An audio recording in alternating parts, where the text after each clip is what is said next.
In this video, I want to take you through a quick squat tutorial because squats are great lower body exercises that use all of the muscles in the bum, the legs, even in the back a little bit, if you do them right. And there's a lot of people who teach squats wrong. We see a lot of these kind of feet together, bum back, don't let your knees go past your toes. That's not a squat, that's more like a hip hinge or a deadlift. And we're going to talk about that in another video. So a squat is a position that we all know, like that deep squat that we talk about, like the Indian squat or Mexican squat and stuff like that. So our first stage is getting into that position in order to figure out what foot width we need. We need to first of all test it by getting into a deep squat because it's going to be a little bit different for each person. You'll hear a lot of things online about your feet have to be a certain width apart or they have to be facing forward or like whatever.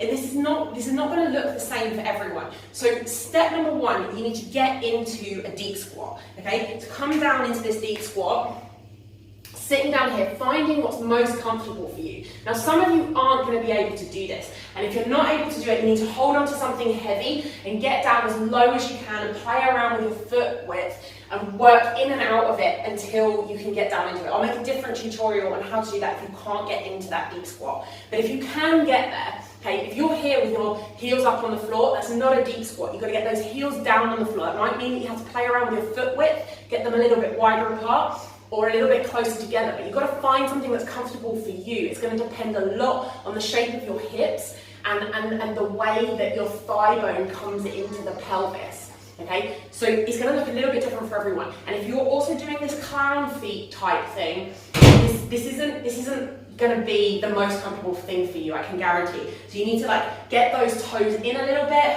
wiggle around, find that specific width for you. And you're going to be all the way down into it, rounding your back and everything. Once you have that squat width, once you have that foot width, which is usually about shoulder width apart, but it's a little bit narrower, a little bit wider for different people. Notice my knees are going out over my toes. They pass the toes. Don't worry about keeping them behind the toes. If my knees don't go over my toes, then I'm over here and it's really hard for me to keep my weight in my center of gravity. Let your knees go forward, you'll feel a big stretch here. If you're limited by ankle range of motion, then we can work on that separately as well. But this is the position that you need to start with. This will give you your foot position for the squat. Put your hands on the floor, stick your bum up in the air, don't change your foot position. This is the squat. Then we need to work on going from the top down and back up again. So you're going to stick your bum back, let your knees go forward and let your chest come forward as well. And stick your bum back and down. And it can be easiest to do this to a small box. I don't have one at the moment.